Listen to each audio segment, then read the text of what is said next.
Well, hey everyone, welcome back to another episode of See Hear Love with me, Melinda. But today it's something special and different because the tables are turning, have turned, will turn, because I'm actually going to be interviewed.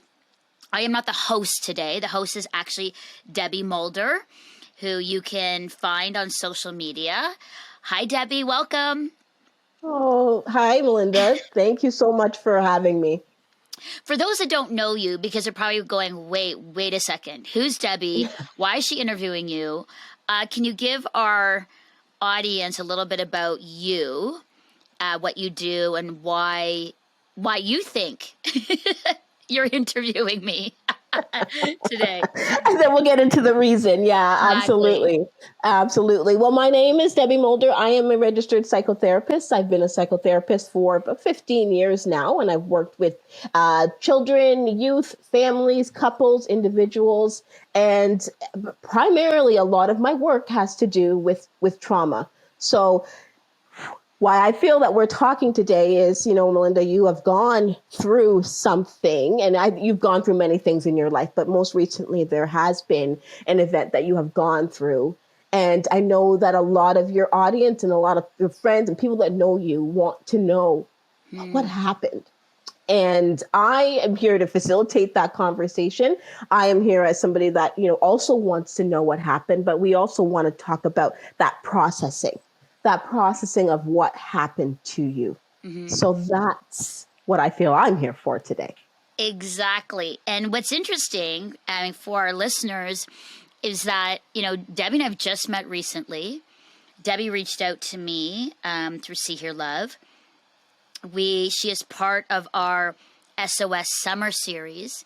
And, Debbie, I think I mentioned this to you. I was thinking, who am I going to get to talk with the last 5 months of what I've dealt with, what happened in February, which I know we'll get into more detail with. And after we talked, I just felt that you would be the right person. I think what's good too is that you're kind of outside of my close inner circle. I think being a registered psychotherapist helps. But I think I felt safe, and in that short time of us chatting, just felt like you could be trusted to hold the story and help me process it. And you're right. A number of people have asked what's happened, what really did happen, how are you doing now? And so I thought, rather than trying to write all these different messages and emails and social posts to so many different people, and I have done some on social media, but I haven't done it in detail. Why not do a conversation where we can just share everything? I can share everything. And then we can talk through, things that I'm dealing with. And I know that, our listeners and viewers would resonate that might be going through the same thing. So Absolutely. That's why this Up Close and Personal with Melinda, Trauma and Recovery, what the title of this is, with Debbie Mulder, is this special podcast. It's like a special one-off. Here it is, podcast interview for, people who are interested to know more. So I'm so glad you're with me today. I'm so glad that we could have this conversation. And I'm also, I will be honest, Debbie, a little, I wouldn't say nervous, but I don't think I fully process things. And so this might be really good for me to process with you a little bit along the journey versus like I've made it to the other side and here's everything. But this is also could be part of, the healing journey. And hopefully, my hope, Debbie, is that this will really encourage those that are either journeying with somebody as a caregiver through this. They're the caregiver, somebody who's going through something, a crisis or trauma, or somebody who's going through a trauma now, or somebody who's kind of out of it and just wanting just some resource or additional care. So that's really my hope, is that this is to help those that may be going through some of the same things that I've been through. And I want to say thank you so much for trusting me, Melinda. And I, you asked me, and I didn't just say yes because I want to hear your story. I said yes because you're an advocate for mental health. and you know the importance of dealing with your mental health, and you also knew that you were going to have to process what happened. So I 100% thought this was the best thing, and for you and for the audience as well to hear this. So thank you for trusting me with this. Well, here we go, Debbie. Here we go. So I think what we're Do going to do it. is we're going to start with you asking me some questions, and then at the end, I may have some additional questions about trauma or identifications and recovery. But maybe we'll just let you start up, and then we'll kind of go from there with some thoughts I have, and we can kind of make that a bit of a conversation. I feel like it's like friend, but help with a professional, and then friend. So anyway, I'm looking forward to it. So go for it. You are now All right. the host. Okay, it's turned over to me. Yes, Perfect. it All has. right. Great. I will get into the whole definition of trauma a little bit later, but let's just kind of take a look back in time. Melinda, if you can take us back to February 2022, this year, 5 months ago, what happened? Where do you start from the beginning? Wow. So I had early February of 2022. I'd had some pain in what I believe to be the upper part of my jaw and tooth, which I thought, oh, it could be a cavity. It could be something like that. So booked myself in with a dentist, and they had me in, and they realized it's not a cavity. It's actually an old filling that needs to be replaced with a new filling. So at the top tooth in my mouth, it wasn't actually the same tooth, but it was a back tooth, and they took out this old filling and replaced it with a new filling. And that was on a Tuesday. That's a basic dental procedure. It was a basic procedure, old, new. Yeah. That's the pain. So that was a Tuesday. By Wednesday, I can't really eat. It was like a locked jaw. My mouth couldn't really open. I was in a bit of pain. It was my husband's birthday, and so we went out with my parents, and I remember thinking, oh, I can only eat like soft fish because I really can't open my mouth. This isn't good. And I was sort of popping Tylenol and Advil, just thinking, oh, it's just pain. Mm-hmm. So I kind of pushed myself through, and that's another interesting conversation where you're just like, oh, it's not a big deal. Just take your Tylenol, it's fine. On Thursday, I had some interviews in studio, and my mouth was hurting. But again, I'm like, well, I've got 2 important interviews in studio. Got to push through. I'll pop some more Tylenol and Advil, and I'll just kind of like push through. But I was starting to get into a lot of pain. And by Thursday night, I realized I got to go back to the dentist. I think the cavity wasn't filed down, and sometimes when a cavity isn't filed down to the that kind of equals your tooth, it can hurt. So Friday I went in, and I could not open my mouth, and they said, you have basically lockjaw, or it's called trismus. It will subside, but we'll file down the tooth. And so I'm like, okay, clearly my mouth was hurting because my mouth was open as they were doing the cavity. I have lockjaw, and they've now filed it down. Well, by that night, Debbie, I'm now not good at all. I'm in pain. I have some swelling, but I'm in pain. And the pains in your jaw and your face? Just in my mouth. I'm still feeling like lockjaw. And then I'm thinking again, well, they just filed my tooth. It's probably that. It's agitated it. But my husband and my family were like, I think you should go to emergency on the Saturday. So I go to emergency on the Saturday. I'm not doing well. And the emergency says, you know what?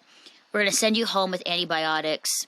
And that should subside because you've got a bit of an infection, but we believe that it can be healed with antibiotics. So that night they call a nursing station near my house, and they say, we got you in on Sunday morning to see a nurse. The nurses will be coming in 3 times a day to administer antibiotics. They had put already like a tube in my arm for the antibiotics. So that morning on Sunday, I go and see the nurse, and this is an interesting kind of addition to the story, especially as it pertains to my husband. And I go in to the nursing station, and they're coming out with, antibiotics, and they ask me, "Where's your husband?" I said, "Well, he dropped me off. He went to Tim Hortons, which is our popular coffee shop here in Canada." And they say, "We need him back because due to COVID, we don't have enough nurses to administer your antibiotics. So your husband's going to have to do that now at home." And I'm wow. like, Debbie, Oh oh my my goodness. gosh, what do you mean he has to do it? Now, the tube is in me, but he has to now inject me with this kind of syringe needle with the antibiotics and also flush me out. And just, I think psychologically, and as you see it, it's not great. So I No. call him. He comes in. He's like, what am I doing here? Comes in, and he's holding his Tim Hortons coffee. And I said, the nurse says, "You have to do this. You have to actually now do this and put this in my arm." And Wow. both of us were like, oh my gosh. Like, it was, that even moment wasn't great, because now I'm like, we have to take these antibiotics home with us. Now we have to, Chris has to now administer them to me like 3 times a day, and then make sure I don't get infected. He's never done this. He's not a nurse, and he's Right. pushing antibiotics into this thing in my arm, and then having to like flush it out after, and then making sure that the tubes were like, we don't know. And we're Oh getting my a 5-minute goodness. crash course. I'm not kidding. He just went for So coffee. Oh my he goodness. just went for coffee. Exactly. Yeah. Chris would say that. He dropped me off. And so that was interesting about how COVID and the pandemic have really hit our nurses. And so from Sunday, Monday, he's doing that. And I'm not feeling great. It felt like I was doing better, and I wasn't feeling great. And by Tuesday, I'm not good. Even though the antibiotics were in me, I'm not good. You're And still Chris, feeling the same, or you're feeling I'm worse? feeling, I start feeling worse. It feels like I'm more infected. My mouth, I still can't eat. My body, I'm not feeling well. And so he brings me to Emerge. And again, because it was sort of the end, I mean, we're still in COVID, they wouldn't allow anybody to be in emergency with you. So he dropped me off. And again, I think we were just thinking maybe it's antibiotics, or maybe I was thinking it's just going to be another antibiotics. I don't know. They send me into triage. A doctor comes in to see me, gets a second opinion. The next thing I know, a nurse is like, basically stripped down. You've got to put this robe on. And a porter comes in with a bed, and they're like, we're taking you into emergency surgery. Now it's nighttime. And I'm like, what do you mean emergency surgery? And they're like, no, it's serious. We got to get you in emergency surgery. And I'm still not quite sure what's going on. They take me 3 floors up, and I call my husband, Chris, and I'm like, what? I don't know what's going on. What's happening? I have to go into surgery. I start shaking, Debbie. The nurse is trying to calm me down. I don't know what's happening. I just remember Chris knowing, and maybe the nurse talking to him. And then I go into surgery. And I remember thinking, which is so funny, I looked at the nurse as I'm on the bed, and they're kind of like knocking me out. And I'm like, Yeah. I have a youth conference to do this weekend. Will I be able Oh, to make it? And she looked at me, and this is the heart of the nurse, but she says, I don't care about the youth right now. We care about you. And basically, yeah. I don't know if she said care about you or saving your life. And then I'm out. And the Oh, next thing and I that's know, what you remember. That's the that's all last I thing that you remember. remember. Oh, Yeah. wow. Melinda.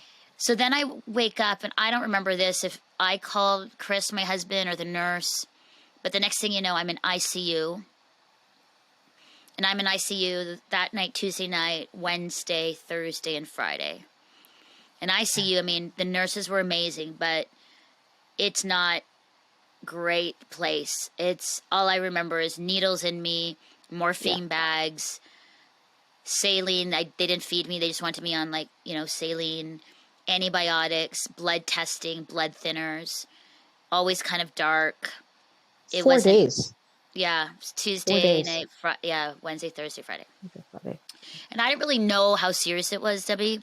I think Chris and my family knew. I am grateful they didn't say anything to me. But by Friday, the director of ICU came in and said, do you know why you've been here? And I kind of was like, no, I don't, not really. And he leaned against my bed and just said, we basically had to save your life.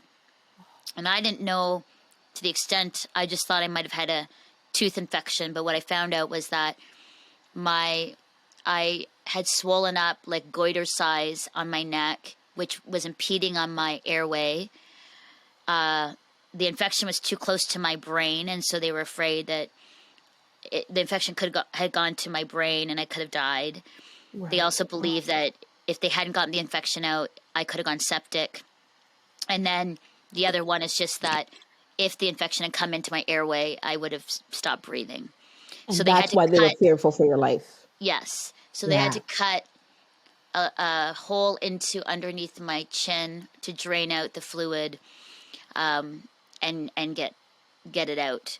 So that was the Friday, and then by the Saturday they said, we think you're okay. We can release you from ICU, but we need to keep you in the hospital because you're going to start eating, and we need to make sure that you can eat when you swallow. So they kept me in the hospital for another 4 days.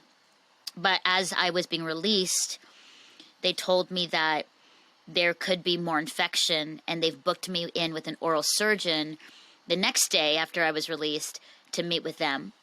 So, in all the hospital time, I can't eat, I'm in pain, I'm bandaged, I'm on morphine. And so I go to the oral surgeon the next day, which wasn't great at all. That was even worse. And they say, yes, they didn't get all the infection out. We need you to go back in, and we need to insert a tube in your mouth to get the other infection. So back into the hospital. So back into the oral surgeon's place, because it's like that. Yeah. And they said, we need to go put you back under again and get the infection out. And I remember breaking down crying in the oral surgeon's office because I'm like, I can't do this. But after talking to some other professionals in my family, they're like, Mel, you got to go in and do this. So then following Monday, they inserted a tube, put me under in my mouth to drain out the rest of the infection. 3 days after that, I go back and they find out I have another infection in my mouth, and they have to get rid of an abscessed tooth, and they put me out for that and get rid of my tooth. And then it was just recovery. But I will say, eating soup for weeks, not being able to walk, seeing Chris, just having to care for me. There was a lot of things. But in the end, right now, as a present, I have been released from my oral surgeon. There is no more infection. I don't have lockjaw, which is incredible because I couldn't talk or do what I do. Yes, But my mouth is still not 100%, and I'm still trying to process a lot of things. But as far as what happened, that is what happened. And I think I didn't realize how serious it was until, Dr. Prodger came to me and said it. And I think that's when things were like, wow. Psychologically, I think that's when things got a little harder. Do you remember what you were feeling at that moment when the director comes to you and says, we had to save your life? Do you remember what you were thinking, what you were feeling?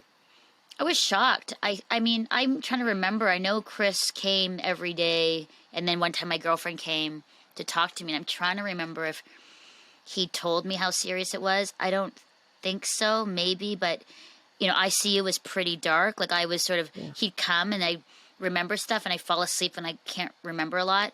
But when Dr. Prodger came in, the director of ICU, which is the big guy, I think I was shocked. I don't remember. I think if I started crying or feeling really vulnerable, but I think that's the first time I really realized that I could have died, that it was that serious. Because I think for me, Debbie, I'm like, take the Tylenol, take the Advil, keep going. Yeah. That's what we do. I'm okay. I'll be fine. Go to the youth convention, power through. Yeah, exactly. And I think that was sort of like, it startled me. It kind of like, I think emotionally, even physically, I think I was like, I physically moved and was shocked by that it was that serious. And I don't think I really realized it. I want to know about your recovery process, but I wonder about even just talking about it right now and talking about what happened to you in just even in the last 15 minutes. What do you feel? Even talking about it with you now. There are moments when I share about it with you, Debbie, that I feel a little removed because it seems so long ago and I'm now in a healthier place. Yeah. But there are still moments of vulnerability and vulnerability meaning feeling like I was so vulnerable in, when I think about going to the dentist and getting a cavity, which is I've had happen for years, Yep. how something so usual could turn into this where I could have died, or not even that. If something had happened to my mouth, which is my livelihood, I actually think of that too. What would that have looked like if it had turned that way, where I couldn't speak or something? I think that makes me have a moment to pause. I think talking to you, there's emotion in there. I think partly because I'm so grateful to be alive, partly because so many people were praying for me and supported Chris and I, and just very practical things like food and Uber gift cards and support. And that makes me emotional. But I also just think that I'm here talking to you makes me emotional just because that I'm here. Like I actually made it. Yeah. Yeah, you did. We think about that recovery process. I remember reading, one of the posts when I guess you were taking a walk. Yeah. And for me, it didn't really click that a cavity turns into learning how, well, not learning, but walking and figuring out how to walk and maybe having somebody and then learning how to walk on your own and taking it slow. Can you talk about that process in your recovery? How was that for you? Yeah, that was hard. I mean, the hard thing was they couldn't do anything and Chris had to do everything. Like, that will be another show when you talk to Chris about his trauma through this. But I mean, we have stairs coming up to the house. I couldn't walk them. He basically had to kind of like lift me. I couldn't get out of bed. I mean, I could go out, but I mean, I just couldn't walk far. I'd be like winded. And so the first time I walked, and the doctors were very clear, you have to keep moving or your muscles will atrophy and you don't want that. But I remember Chris walking me to the end of the block of our, in our neighborhood, and I had to hold on to him, and I made it. And it was like a big deal, like, because it, after you've been through that, like I was kind of in bed, at the hospital, and then I just didn't move, and everything just sort of went, phew, and then I had to kind of really force myself to walk around and everything. That was weird. I mean, I think, I'm pretty independent, do my own thing. And so to rely on Chris or not have the full mobility is really hard, really difficult, really frustrating. And not just that, but then your mouth where it's like, I can't, I'm like dreaming literally of like steak and lobster and like a grilled cheese sandwich even, because everything was soup and mashed potatoes and soft food. And I think just too, the other part of just work where I couldn't work. And so everybody, and that was interesting too as a leader, like everybody else had to do and step into things. Right. And that was amazing to see just how my team, with See Her Love just really stepped in and stepped up. And I saw that with everybody. I mean, Chris was an unbelievable caregiver. And just had to, so many things from getting my meds to making sure I ate, to making sure I had got all my meds at the right time, buying my meds, coordinating people who wanted to stop by, coordinating the food for people.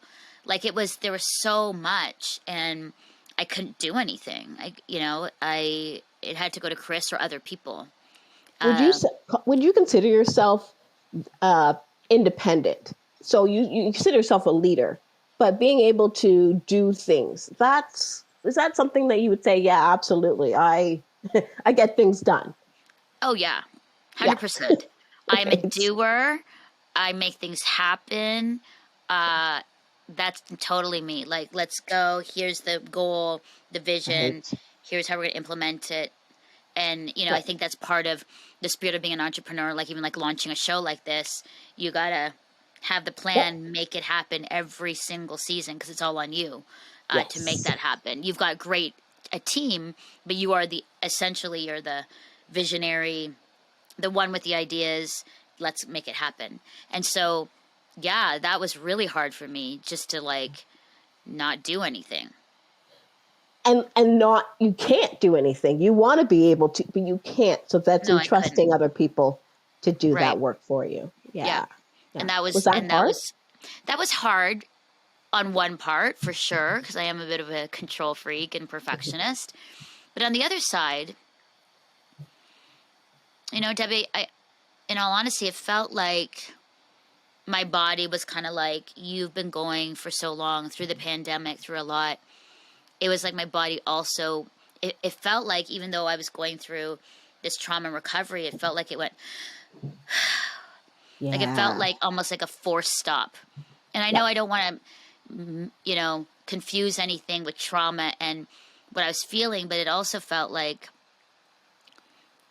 in a way, it was the only way for me to stop just going, going, going, going, going, going, going, going, going.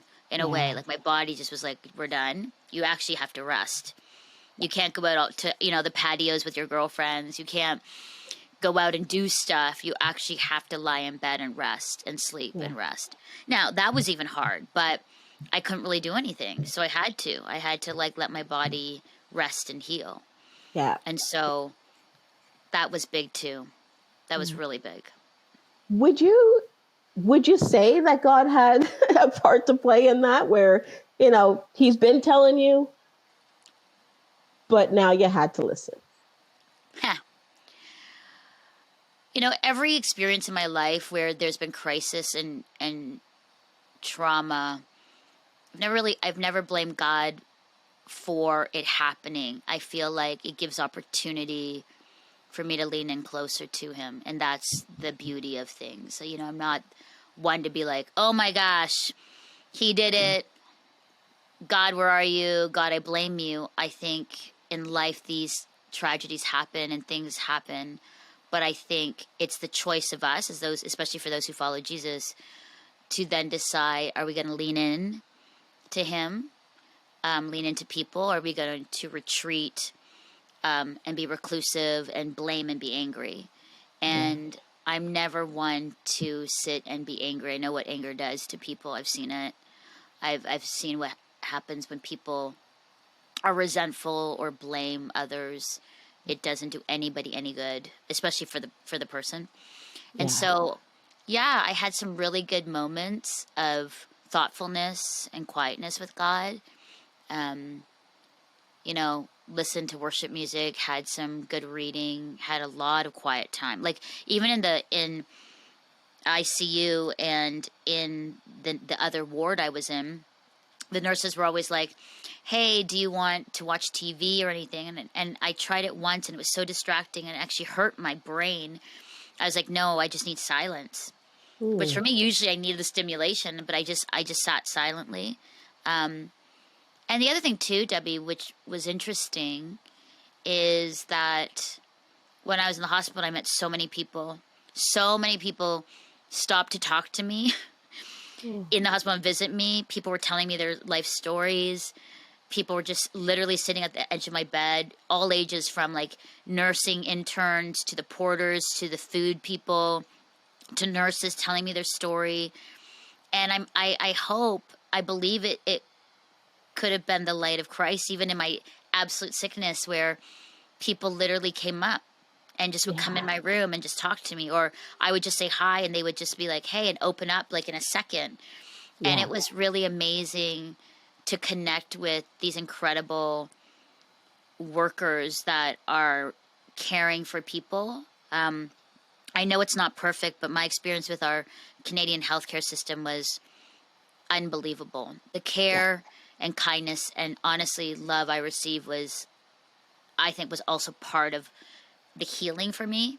But I also was like, here I am. I might as well be friends and, share Jesus in the way I can. And I think I did. And a lot of different people were like, hey, we're going to start watching See Her Love. And it was really neat. So Oh, there were so many, as much as it was really hard, there were so many really beautiful God moments for me that I experienced. And I think that I hope, and maybe that was the point of what God was doing in those moments to say, hey, Mel, even though you can't move, you can still talk as you were getting better, and you can yes. still extend kindness and love to people who were really struggling too. I mean, the nursing, it was hard.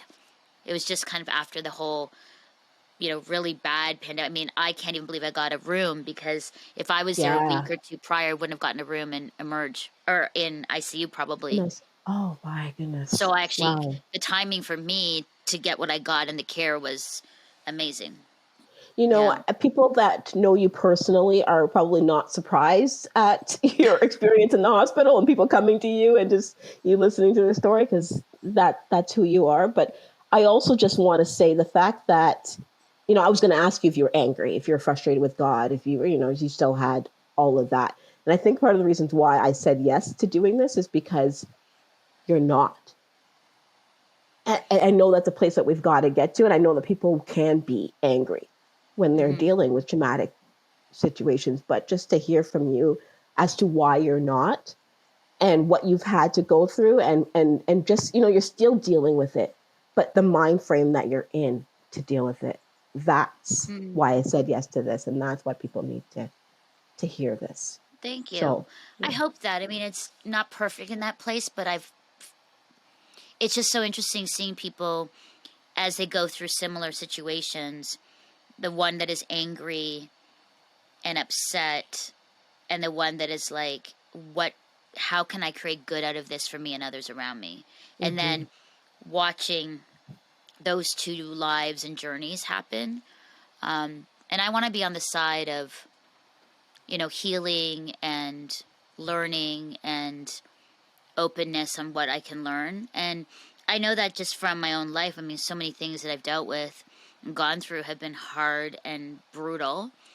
And there have been deep sadness and there's been anger, but over and over I've chosen not to dwell and sit on that because I don't want to be that person. It's like, here's my life. I don't want to be an angry person all my life. I don't want to hinder, because of my anger and unforgiveness, what God has for me, what He has in store for me. And in that, I'm sitting at my life now and I'm like, wow, I've gone through a lot of things and I'm not a bitter, angry woman. And I I feel joy and I feel very deeply loved and able to love. And so I think that comes with a lot of other different experiences even before this of where I'm at. Yeah, Yeah. absolutely. You've spoken about this wonderful man named Chris. Yeah. Yeah. And particularly in this recovery process. And I want to talk about Chris for a little bit. Sure. Before we do, I want to mention something about trauma. And Hmm. trauma is kind of that lasting response that often results from living through a distressing event, right? So, a car accident or tornado, being hospitalized, emergency surgery, right? So Hmm. we think, okay, trauma is about living through that event. And we also kind of have this misconception that trauma happens directly to you. But that's a misconception. Trauma doesn't necessarily have to happen directly to us. Hmm. So here is your husband who just went to go get a coffee and then comes back and he's told he's got to administer antibiotics to you like a nurse. Hmm. Then, you call him and say, I'm going into emergency surgery. And then he's got to deal with that. And then you have a list of the things that he was doing. My goodness, Melinda. right? So trauma doesn't necessarily have to happen directly to you. You can still be traumatized by seeing someone that you love, by being, just next to somebody that you care for and experiencing that along with them. Mm-hmm. So when I think about trauma and what Chris is going through, I put him right there with you. Can you Yeah, talk thank you for about Chris? acknowledging that. Yeah. Thank you for saying that. I wanted him to come in. I'm looking over because my door is open and he's here.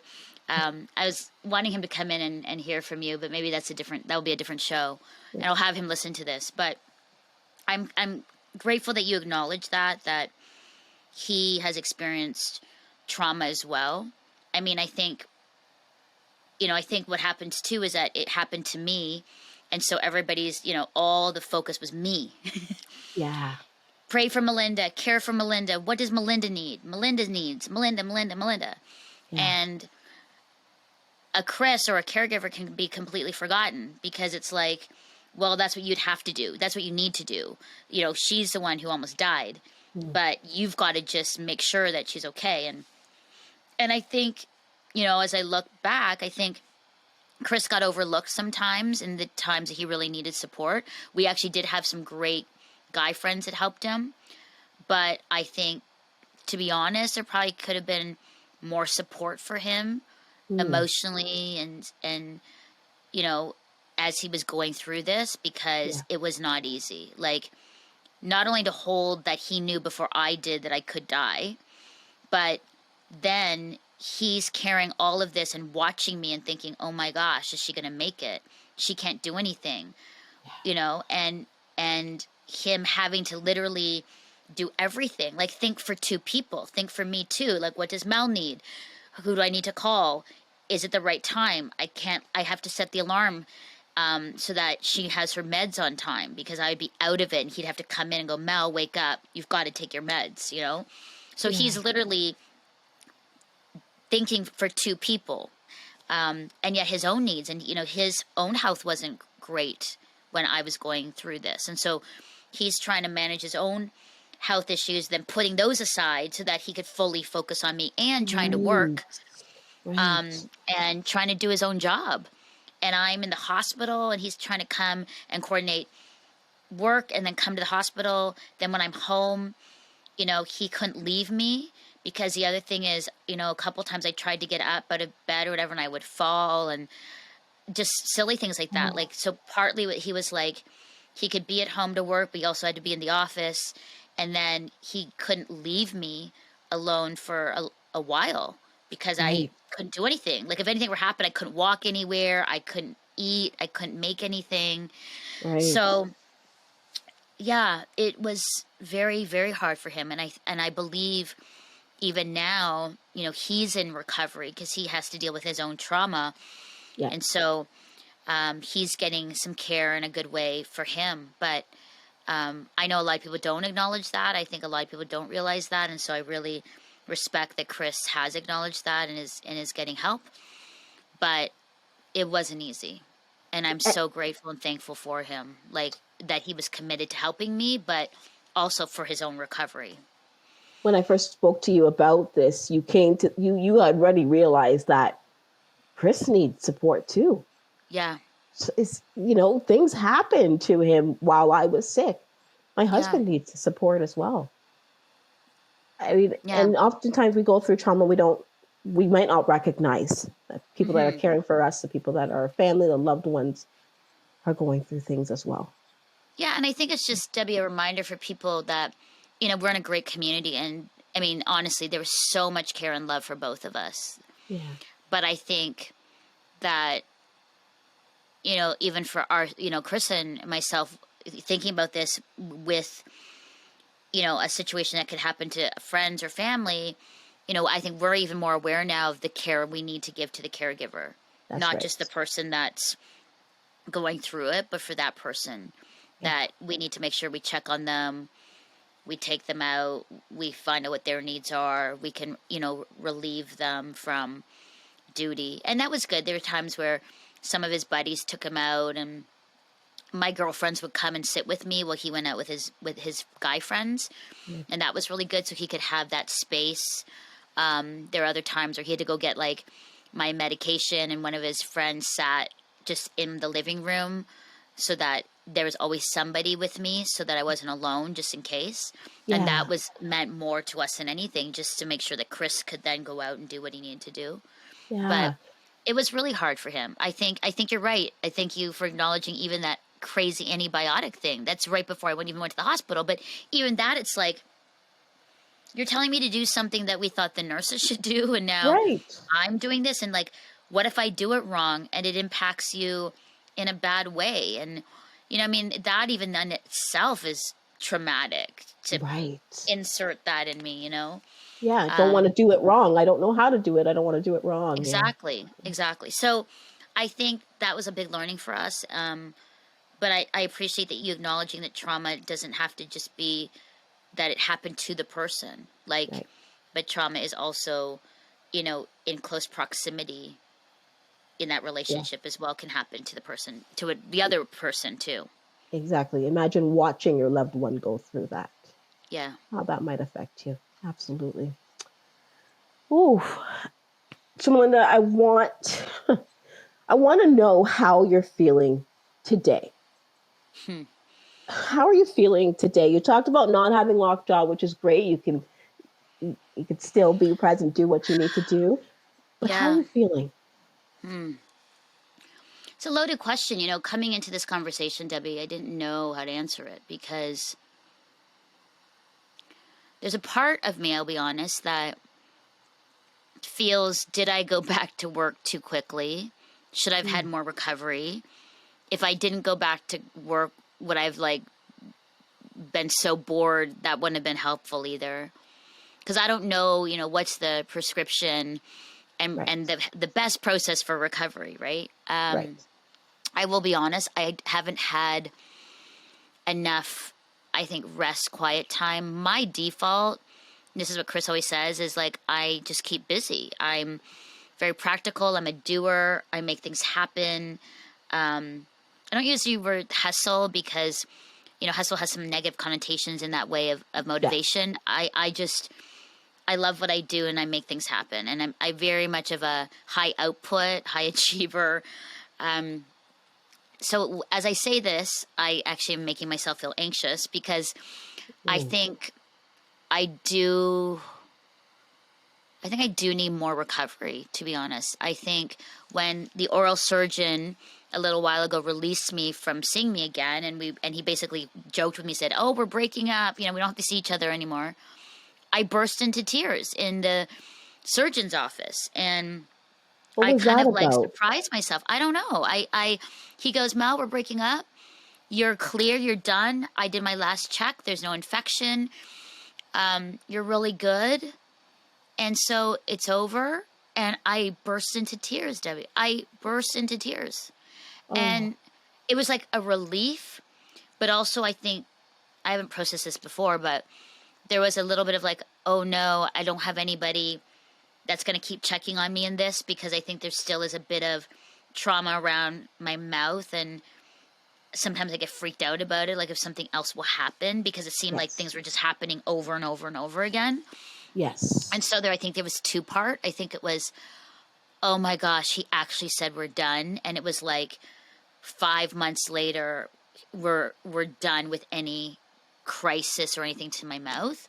Yeah. But then on the other hand, there has been kind of a safety and comfort in going, even though it's traumatic. I know it sounds weird and it sounds weird in my brain, but that somebody's there to kind of keep checking on me, that nothing else is going to happen. Yep. And That's so you know normal, what I mean? Linda. Okay. Yeah, Is it no, okay? so Because normal. that sounded Yeah. so weird when I just said it to you. Oh, I hadn't processed that, but totally get that's it. kind of Totally. what I felt. Yeah. And then I think also one thing I know, and I know a lot of people have issues with dentists because of either real fears or not, or things have happened to them. But there was a part of me that felt like by going, I was kind of doing my good teeth dental checkup. But Hmm. when he did release me, he actually said, I don't think you need to go to a dentist right now. I think, you need to kind of figure out what your next step is, but you can't. He actually said, take your trauma and fear of dentists and never go again. You have to go back to a dentist because you need your checkups. It's a health thing. But Mel, you need to work through that, because I'm trying not to bring my trauma, Debbie, to a dentist, because I have to go. I cannot not see a dentist for the rest of my life. But I also don't want to be so terrified to the next dentist appointment, or if I choose a new dentist, we're still in the process of figuring that out, that I make myself sick about it and then don't go. So that's the other part of the process of just that, even just as a basic thing of going to a dentist, that is a big thing in my brain still. I'm glad that you acknowledge that, because trauma changes your brain. It changes the way you see things. And that's why we need to do the work to really be able to, work with that part of our brain that has been changed. So for you now, the association, so say, somebody was, bitten by a snake or something like that, right? And so, your brain kind of associates any kind of snake or anything that looks like a snake with something that could hurt you. And it's working through that trauma and that change in your brain to help you be able to function and live the regular life like you were living before. Yeah. It takes work. It doesn't happen just like that. So right now, it's normal. Okay. Absolutely normal. The fact that you know that you need to deal with that, even better, Melinda.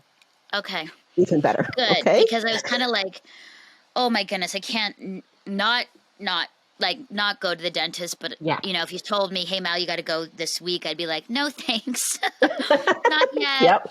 Not yet. So when you asked me why I cried, I think that's it. I think there was relief, but also that who's going to make sure I'm going to be okay. And then what was really touching is one of the nurses at the oral surgeons was there when I walked in after the hospital. I could barely walk and I couldn't open my mouth. And she saw me cry then. And then when I was leaving, she kind of gave me a clap, and she's like, I was here in the beginning and we are so proud and so happy that you made it and that you're here. And then I started crying with her. And, cause I think it's just the acknowledgement. I think of, it was so hard and so painful and so challenging. And yet here I am. And I think I'm very aware of the other side, what could have happened. Yes. And so I think there's also the tears of being very, very grateful that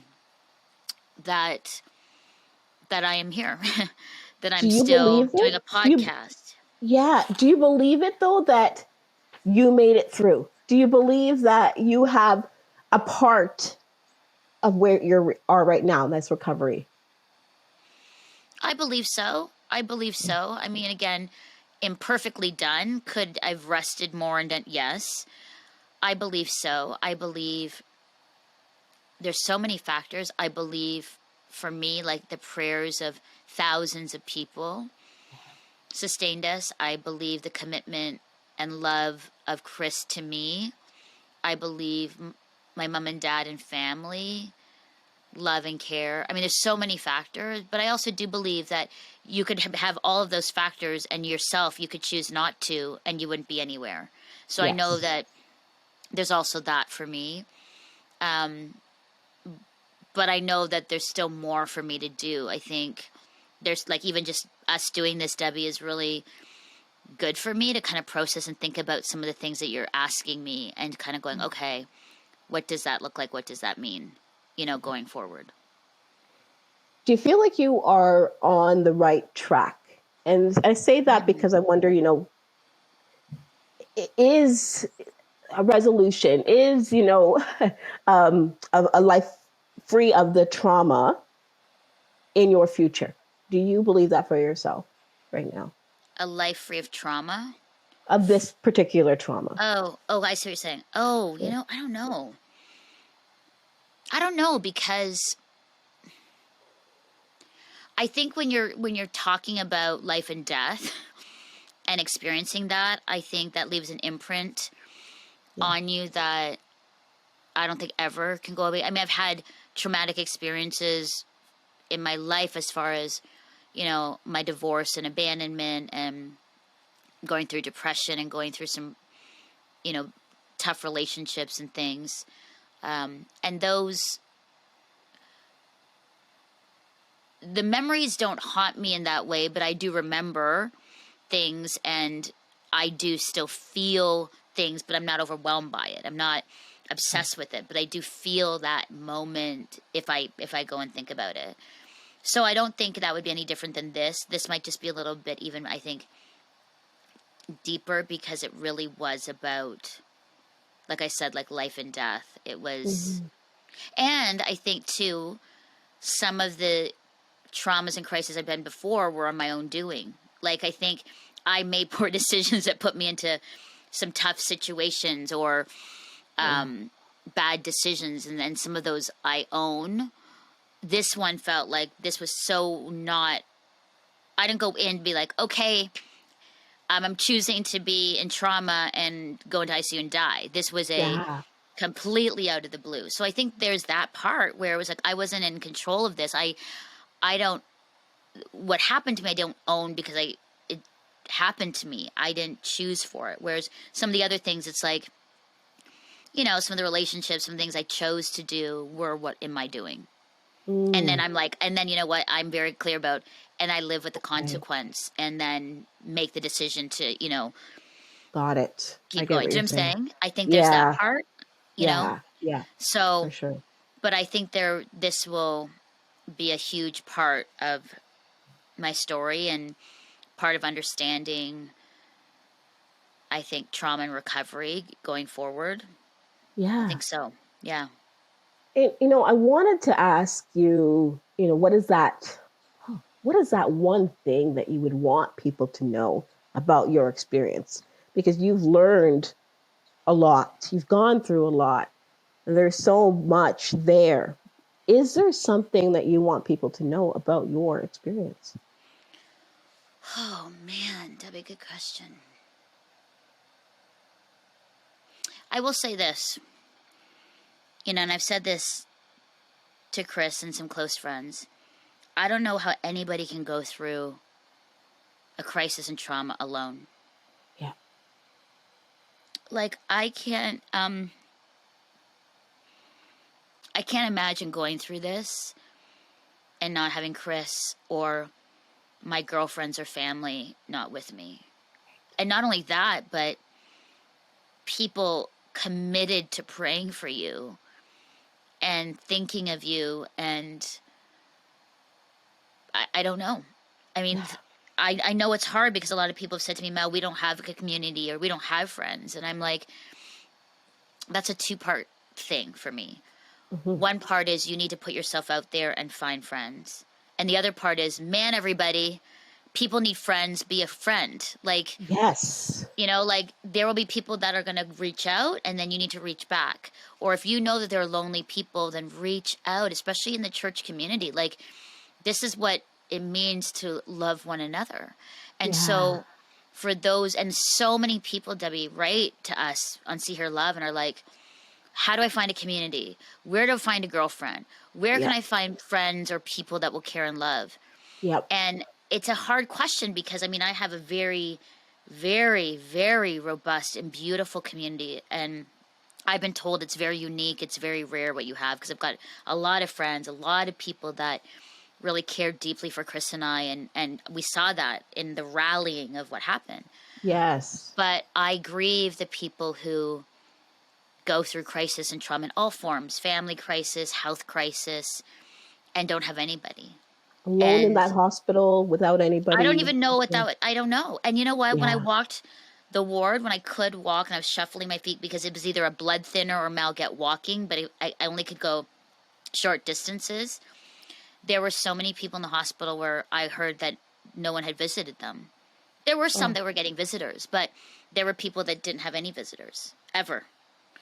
And I'm just like, how would that be? How, I don't know. And so I think if I was going to say the one thing of learning, I think before you go through a trauma, before anything happens, I think a priority for anybody is, and if you don't have it, is find your community and friends. If it's a church or a sports group or something, find your tribe. And for the people who are listening, reach out to people and bring them to your table, bring them into your life. Yes. People need people. People need friendship. People need, we cannot do this life alone.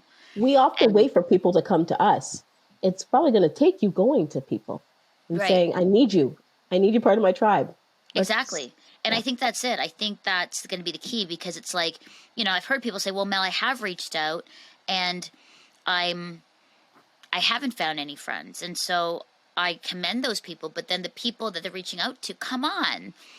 Maybe Yeah. they're not like you, maybe they're not like minded, but it's going to take all of us to help one another. And so I think Yes. that honestly, Debbie, is one of the biggest things that for me was the biggest learning, that we need people, and God uses people to care for you, to love you, really essentially. I mean, I know we say it sounds sort of cliche to be his hands and feet, but that's literally what they do. Absolutely. And so I would say that's one of the biggest things. And I think the second thing, I know you only asked me for one, but it's me. It's So the okay. second thing is, you got to be kind to yourself. You know, kind to yourself in recovery. I was frustrated with myself, but I also had to remind myself to be kind, that it was going to take a Hmm. process for my mouth to open and eventually for me to eat something yummy. Yes. Kind to myself that, this would heal, kind to myself that I kind of be back to, to normal. Yeah. And because the worst thing is for you to like throw yourself, unkind words and thoughts and make yourself feel worse. And, you're your worst enemy. So I Yes. think being kind to yourself is one of the best things. And you said it right there, because I was going to talk about some of the signs and symptoms of trauma, but here it is. If you are self loathing and talking badly about yourself, if you are lonely, if you are noticing your mood swings going up and down with no real rationale or explanation, these are signs of trauma. And it's about, okay, Mm. something's happened to me. I need to do something about it. And I love what you said there. And thank you for saying it about community. Because when I talk about recovery from trauma, you could do talk therapy. Absolutely. Mm-hmm. You want to talk it out. If you're a talker and you need to verbalize it, do the therapy. But there are other things that can help as well. And being part of a community, not alienating yourself or being lonely, but maybe it's dancing, maybe it's singing, maybe being Mm-hmm. part of a church group, finding that church community, share space with other people and feel like you belong. Hmm. That's part of the recovery, because you can't do this on your own. And I found that my clients that I've had who have had their people recover from trauma, not necessarily faster, but just so much more. It's just beautiful to see that, yeah, I've recovered from trauma. This is why, and this is how, because they've had their people around them, because Mm-hmm. they've had those people to really uphold them and to really be able to support them. And so, Melinda, for you, that's what I've seen. Mm-hmm. That's what I've heard from you. And so, when I think about your recovery from trauma, because we're going to call it what it is, it was a traumatic experience. But when I think about your recovery, I see it happening. I see it happening now. I don't see it being done. And you know that. You know that it's Mm-hmm. not done. But I just see it being a process for you, but you absolutely accomplishing it Mm. because of who you are, what your mind frame is, and the people that are surrounding you. And that's, Thank you, yeah. Debbie. I think we need to do a part Ooh. two, because this was really good. I think just to hear you acknowledging some of the things I'm going through, and that's encouraging. I think recovery will take, a while. And I think I'll have to come back to you and say, maybe you need to do a checkup on me and on another podcast to say, how are things going? What are you learning? But Absolutely. I'll I, do it. yeah, I so appreciate just you listening and encouraging, acknowledging Chris, giving me the space to process a little bit and share things I haven't really shared. And I think the learning is really important. I think you're right. And, the community and kindness are really key. And I am very thankful to God. Again, it could have gone the other way. there is a possibility he could have died.